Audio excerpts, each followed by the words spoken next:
وسلم دائما أبدا على حبيبك خير الخلق كلهم مولاي صل وسلم دائما أبدا على حبيبك خير الخلق كلهم على حبيبك خير الخلق كلهم بالمصطفى بلغ مقاصدنا يا ربي بالمصطفى بلغ مقاصدنا واغفر لنا ما مضى يا واسع الكرم مولاي صل وسلم دائما أبدا على حبيبك خير الخلق كلهم وسلم دائما أبدا على حبيبك خير الخلق كلهم مولاي صل وسلم دائما أبدا على حبيبك خير الخلق كلهم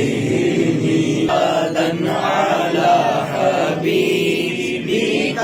خير الخلق كلهم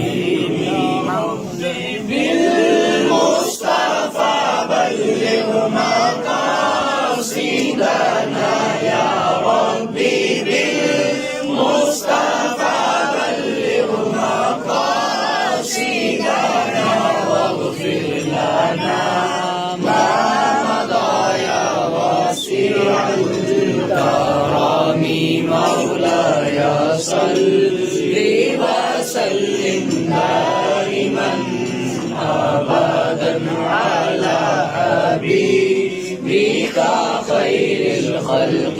كلهم माशाल्लाह मस्जिद शरीफ बड़ी हुई है तो पूरी जोबन में है तो बाबा जी का उर्से पाक है और आज बाबा जी हमें देख रहे हैं देख रहे हैं कौन कौन आया है कौन किस नीयत से आया है। आपको शायद याद होगा जब बाबा जी की बला का चिल्म था तो एक यहाँ बयान किया गया कि हजरत मुजद्दिद रसानी रहमतुल्लाह अलैह आपके बेटे एक प्यारी बात है कि अल्लाह का वली जब जमीन पर होता है तो उसकी तवज्जुहात 10 होती है उनमें से 9 तवज्जुहात अल्लाह की तरफ और 1 तवज्जो दुनिया की तरफ लोगों की तरफ। वही अल्लाह का वली जब जमीन पर होता है उसकी हालत ये होती है कि 9 तवज्जुहात अल्लाह की तरफ और 1 मखलूक की तरफ। वही अल्लाह का वली जब जमीन में चला जाता है तो तवज्जुहात ऐसी होती हैं तो 10 की 10 ही होती हैं लेकिन उल्ट हो जाता है अल्लाह की तरफ 1 और मखलूक की तरफ 9। हमारे बाबा जी किबला जमीन में तशरीफ ले गए हैं तो अब उनकी तवज्जुहात हमारी तरफ ज्यादा है तो वो देख रहे